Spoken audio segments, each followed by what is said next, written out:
Graduation वाला, जहाँ आज हम करने वाले हैं DSS 301 दीनदयाल उपाध्याय यूनिवर्सिटी का प्रीवियस ईयर पेपर जो 2024-25 का है।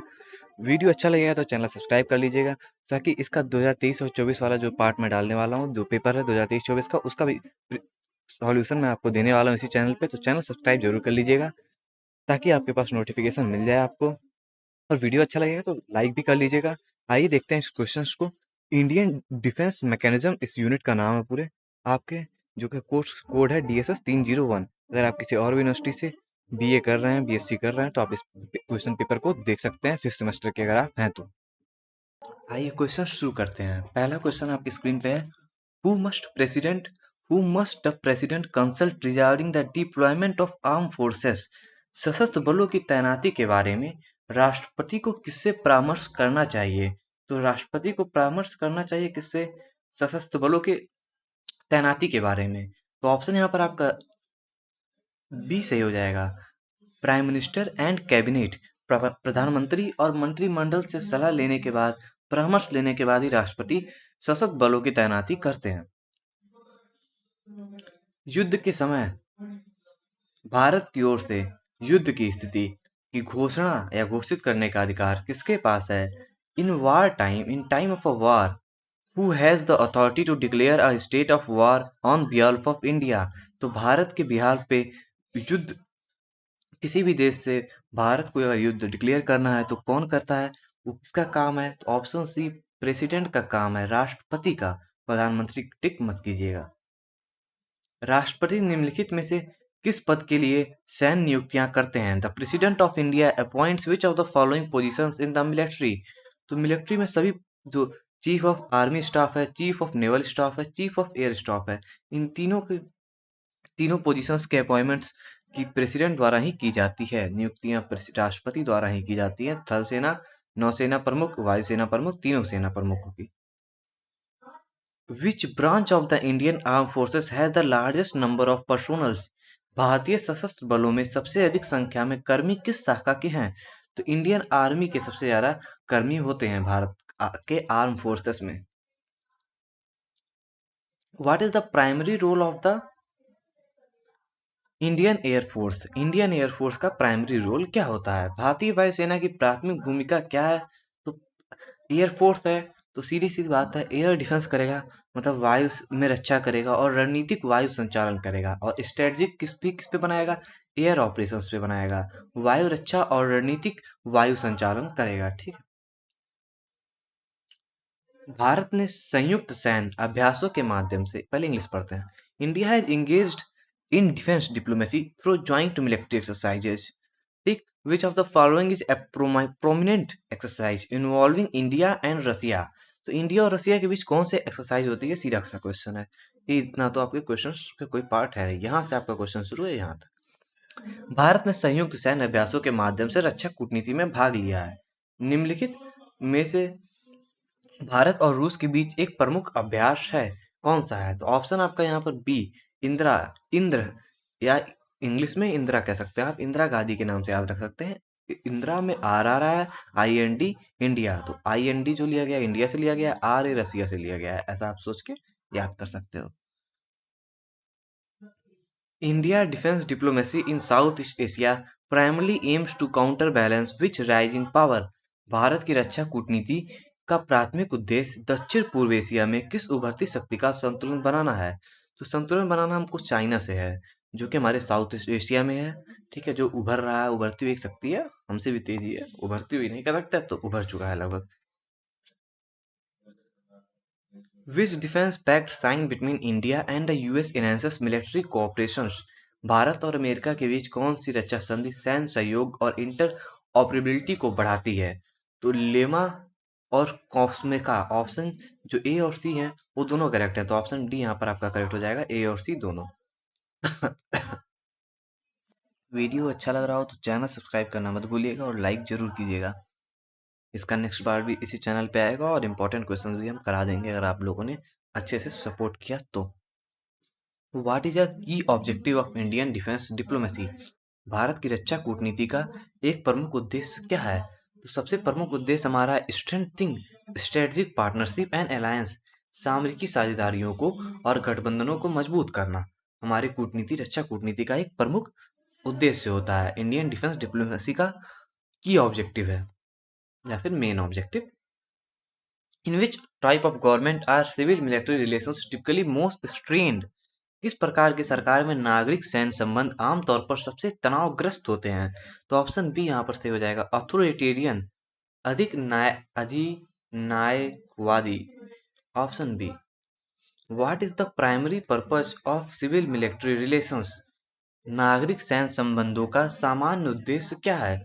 टू इंश्योर करना civilian control over the military, सेना पर नागरिक नियंत्रण सुनिश्चित करना, ताकि सेना ही सब कुछ मत हो जाए, और सेना सब कुछ हो जाएगी, मिलिट्री रूल आ जाएगा तो देश में दिक्कतें होती हैं, डेमोक्रेसी खत्म हो जाती है। तो इसलिए सेना पर नागरिक नियंत्रण करें, उसी को हम कहते हैं civil military relations.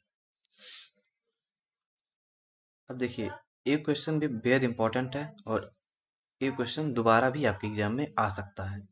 What age group is eligible to apply for the Agniveer scheme? Agniveer योजना के लिए आवेदन करने हेतु कौन सा आयु वर्ग पात्र है? तो 17.5 से 21 ईयर्स के बच्चे इसके पात्र हैं, और आप इसमें शादीशुदा नहीं होने चाहिए, मतलब आपकी शादी नहीं होनी हुई रहनी चाहिए कभी भी।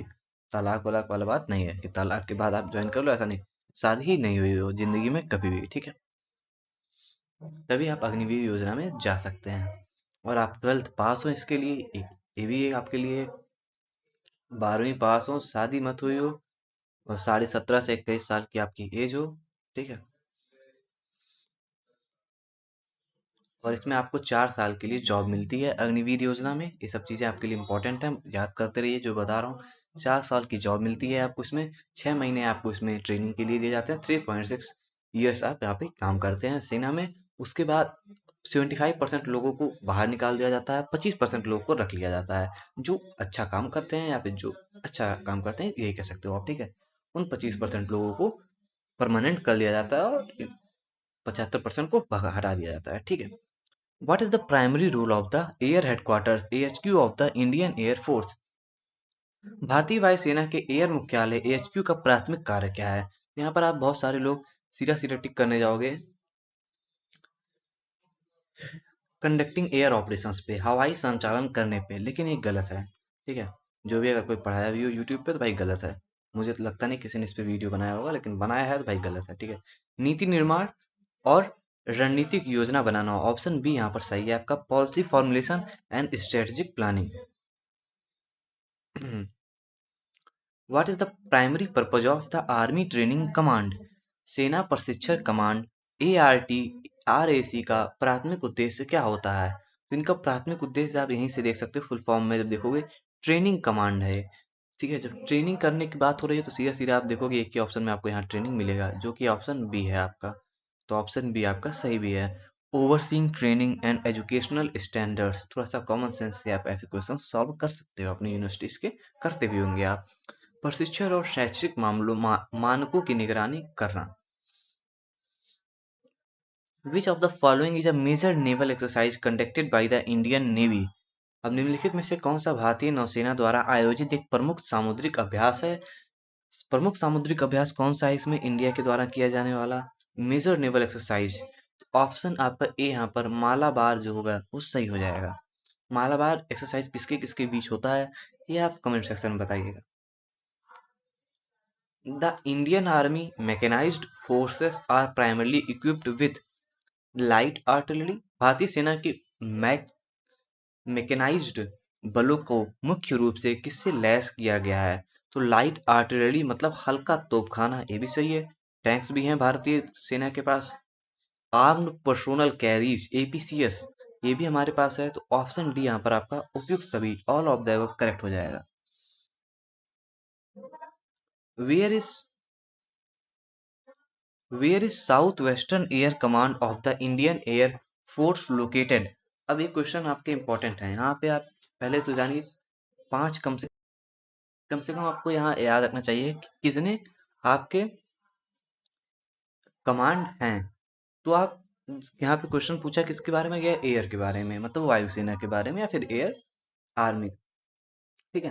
तो वायुसेना के बारे में पूछा गया, तो आपको पहला यहाँ पे मैं इसका ऑप्शन जो क्वेश्चन पूछा गया उसको बता दे रहा हूँ। South Western air air command कहाँ पे है? दक्षिण पश्चिम वायुसेना कमांड है गांधीनगर में, ठीक।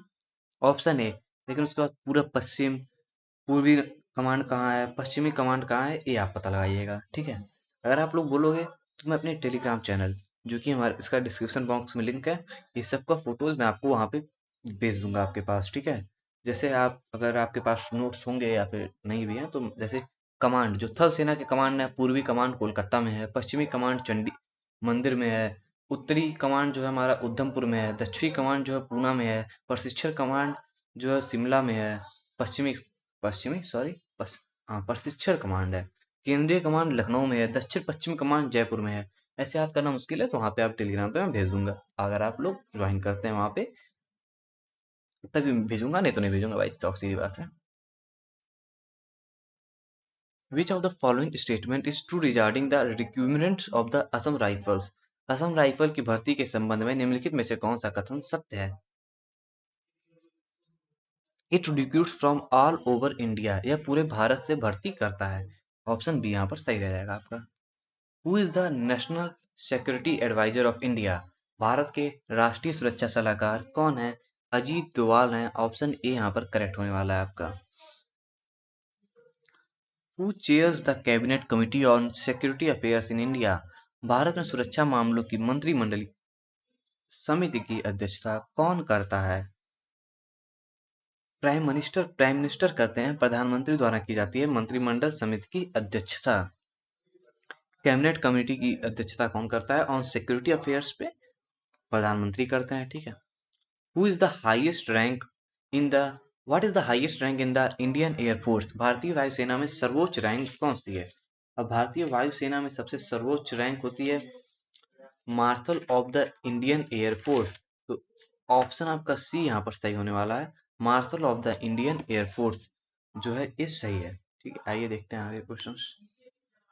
What is the post of it what is the post of the Chief of Defence staff created in India? Bharat में चीफ ऑफ डिफेंस स्टाफ का पद कब बनाया गया था? तो चीफ ऑफ डिफेंस स्टाफ का पद बनाया गया था 2019 में, 2090 में, ठीक है। ऑप्शन सी यहाँ पर करेक्ट हो जाएगा आपका। इससे याद आया, आपके एक और क्वेश्चन आ सकता है, अग्निवीर योजना कब से स्टार्ट हुई है? तो 2022 से स्टार्ट हुई है, ये भी आप याद रख सकते हो, ठीक है। The CDS is responsible for enhancing coordination among which of the following branches of the arm forces? CDS सशस्त्र बलों की निम्नलिखित में से किस शाखा के बीच समन्वय बढ़ाने के लिए जिम्मेदार है? तो सीडीएस जो है वो तीनों सेनाओं के बीच समन्वय बनाता है, ठीक है, कोऑर्डिनेशन को बनाने की कोशिश करता है। आर्मी, नेवी एंड एयरफोर्स, थल सेना, नौसेना और वायुसेना। Chief what is one of the primary role of the Chief of Defence Staff? Chief of Defence Staff की प्राथमिक भूमिका में से एक क्या है? तो यहाँ पर प्राथमिक में से सबसे एक ही पूछा गया है, तो आपको यहाँ पर ऑप्शन बी सही रहेगा और आपको बी सही करना भी चाहिए। Serving as a military advisor to the Prime Minister. तो ये एक मिलिट्री एडवाइजर के रूप में काम करते हैं प्रधानमंत्री के लिए, प्रधानमंत्री के सैन्य सलाहकार के रूप में इनका कार्य होता है। वीडियो अच्छा लग रहा हो तो लाइक जरूर करिएगा, यहाँ से क्वेश्चन आपके एग्जाम में फिक्स हैं, आएंगे ही आएंगे। Which rank is required to attain the rank of Major General in the army? अब सेना में मेजर जनरल का रैंक प्राप्त करने के लिए कौन सा रैंक प्राप्त करना होता है? तो अगर आपको मेजर जनरल बनना है सेना में, तो आपको कौन सा रैंक प्राप्त करना है? तो ब्रिगेडियर का रैंक आपको प्राप्त करना पड़ेगा सबसे पहले। Where is where is the Indian Military Academy located? भारतीय सैन्य अकादमी कहाँ स्थित है? भारतीय सैन्य अकादमी कहाँ स्थित है? ऑप्शन यहाँ पर आपका सही हो जाएगा बी, देहरादून में स्थित है आपका इंडियन मिलिट्री एकेडमी। भारतीय स्पेशल फ्रंटियर फोर्स किसके अधीन कार्य करती है? अंडर हुम does the Indian special Frontier force works? तो इंडियन स्पेशल फ्रंटियर फोर्स, भारतीय स्पेशल फ्रंटियर फोर्स कार्य करती है रॉ के अंदर। ऑप्शन डी यहाँ पर सही हो जाएगा आपका। भारतीय स्पेशल फ्रंटियर फोर्स का मूल लक्ष्य क्या है? What is the basic goal of Indian special Frontier force? तो स्पेशल फ्रंटियर फोर्स का गोल होता है conducting convert operations in Chinese territory during the war with in China. चीन के साथ युद्ध के समय चीनी सीमा में गुप्त कार्रवाई करना। Where is the headquarter of Indian Coast Guard, भारतीय तटरक्षक बल का मुख्यालय कहाँ है? और भारतीय तटरक्षक बल का मुख्यालय आपका हो जाएगा सी ऑप्शन सही, न्यू दिल्ली में है, नई दिल्ली। और ये इंडियन कोस्ट गार्ड किस चीज में आते हैं? तो इनको आते हैं ये अर्धसैनिक बल में, ठीक है। जैसे एनसीसी है, बॉर्डर सिक्योरिटी फोर्स है, मतलब बीएसएफ है, सीआरपीएफ है, सेंट्रल रिजर्व पुलिस फोर्स, या फिर इंडो तिब्बत फोर्स है आईटीबीपी, या फिर सीआईएसएफ है, सेंट्रल इंडस्ट्रियल सिक्योरिटी फोर्स, या फिर एनएसजी या नेशनल सिक्योरिटी गार्ड, या फिर असम राइफल्स नहीं, असम राइफल्स को आप अलग रखिए, एसएसबी। इन सब की इन सब का हेडक्वार्टर जो होता है वह न्यू दिल्ली ही है। मतलब 99% अर्धसैनिक बलों का जो भी है, सीआईएसएफ, इन सब का हेडक्वार्टर आपका होगा न्यू दिल्ली। सिर्फ असम राइफल्स का जो है हेडक्वार्टर है शिलोंग मेघालय में, और सबका हेडक्वार्टर होता है न्यू दिल्ली। अब जैसे कि इसका भी मैं आपको बताता चलूँ तो एनसीसी का स्थापना हुआ था 1948 में, बीएसएफ का हुआ था 1965 में, सीआरपीएफ का हुआ था 1939 में। सबके हैं, आप टेलीग्राम ज्वाइन कीजिए, वहां पे मैं भेज दूंगा। ऐसे याद करना आपके लिए दिक्कत होगा, किस मिनिस्ट्री के अंदर आते हैं ये सब भी आपको जानना पड़ेगा। ये सब क्वेश्चन आपके एमसीक्यू में पक्का आएंगे, यहाँ वीडियो में सब कुछ बताना पॉसिबल नहीं है।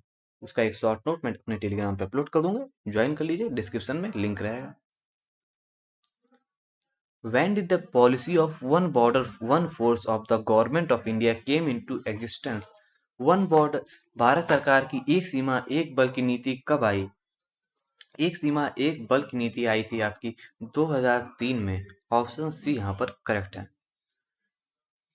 Indian Coast Guard works under which ministry? भारतीय तटरक्षक बल किस मंत्रालय के अंतर्गत कार्य करते हैं? देखिए ये भी क्वेश्चन आ गया, ऐसे अब आ सकता है कभी, ये सब किसके अंतर्गत कार्य करता है, किस मंत्रालय के? तो ऑप्शन यहाँ पर मिनिस्ट्री ऑफ डिफेंस सही है, रक्षा मंत्रालय के अंदर ही कार्य करता है। How many training commands does does the Indian army have? भारतीय सेना के पास कितने प्रशिक्षण कमांड हैं? तो ऑप्शन ए यहाँ पर एक ही कमांड है, भारतीय प्रशिक्षण कमांड एक ही है भारत के पास, जिसका हेडक्वार्टर मैंने भी बताया था वीडियो में आपको पहले ही।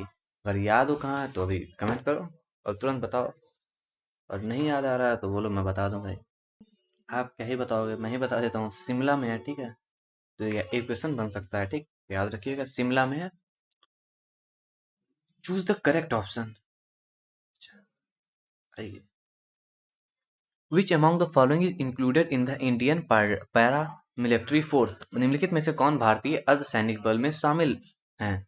तो असम राइफल्स भी हैं अर्धसैनिक बल, इंडियन कोस्ट गार्ड भी हैं, भारतीय तटरक्षक बल भी हैं, स्पेशल फ्रंटियर फोर्स भी होते हैं, और all of the above answer यहाँ पर करेक्ट हो जाएगा आपका डी ऑप्शन।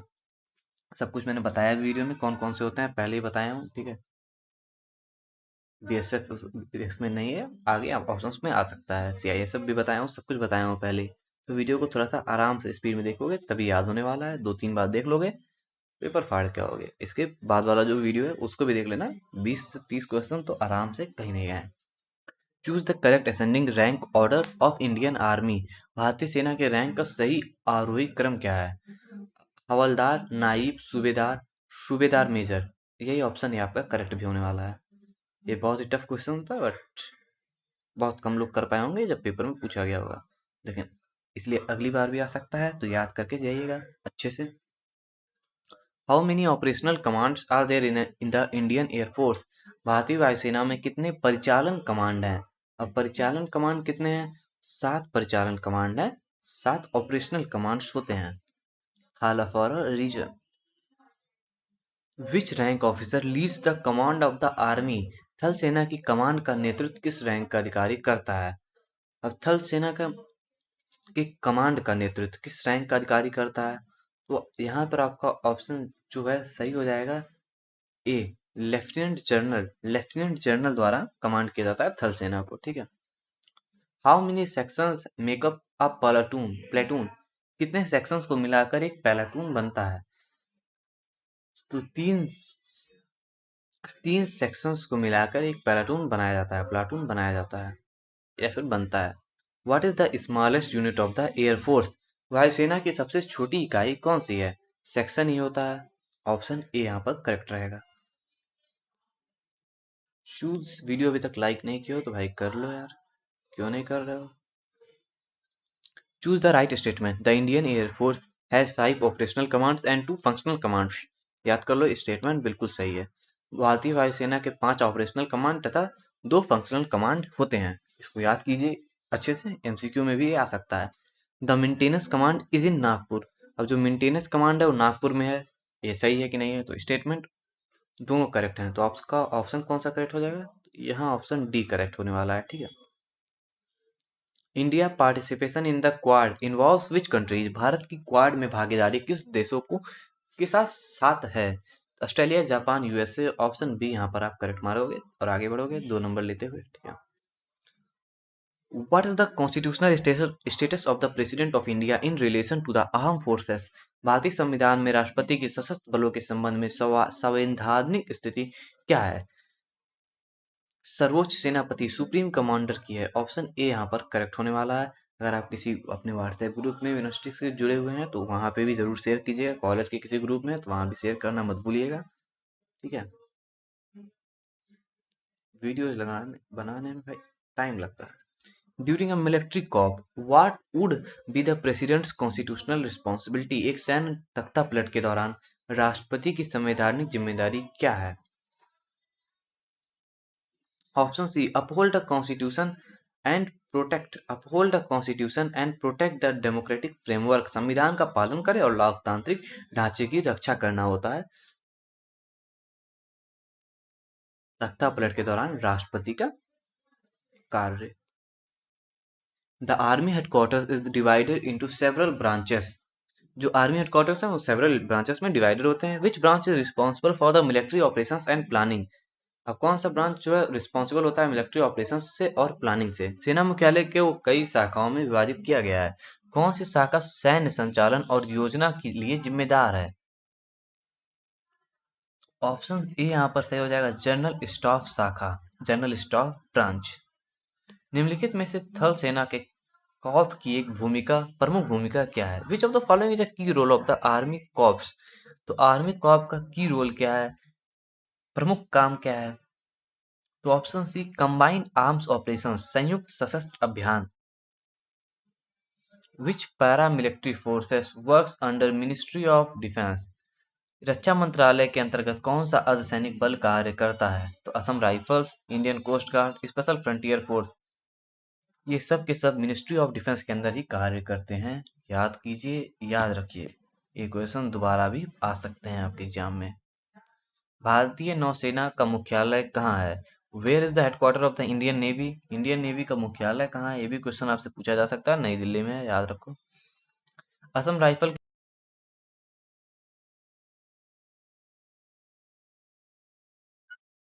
क्या है? What is the structure of the Assam rifle. Assam rifle का स्ट्रक्चर पूछा गया है, संरचना पूछी गई है।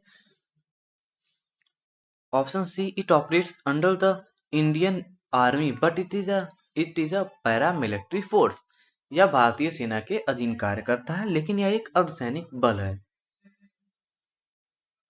Choose the right statement. Statement वाले भी क्वेश्चंस आए हैं अगर आप देखो तो, बट आसान है। The responsibility of handling prisoners of war falls to the army police corps.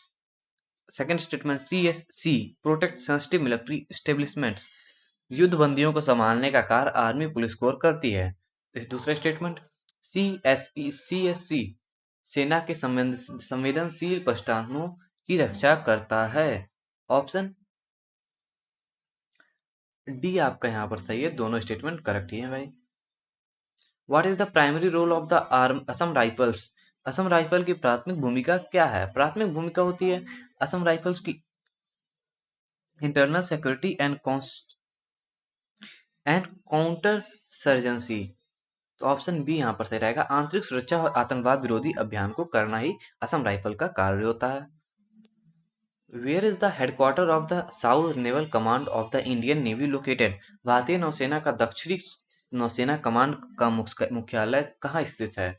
तो दक्षिणी नौसेना का मुख्यालय स्थित है कोची में। ऑप्शन आपका यहाँ पर डी करेक्ट हो जाएगा। वे भी जान लो नौसेना के कितने कमांड हैं। तो 3 कमांड होते हैं, पूर्वी नौसेना कमांड, पश्चिमी, दक्षिणी नौसेना कमांड। पूर्वी नौसेना कमांड कहाँ स्थित है? विशाखापट्टनम में। पश्चिमी नौसेना कमांड कहाँ स्थित है? मुंबई में दक्षिणी नौसेना कमांड। अगले वीडियो में, तब तक के लिए जय हिंद। चैनल सब्सक्राइब कर लीजिए, वीडियो लाइक कर लीजिए।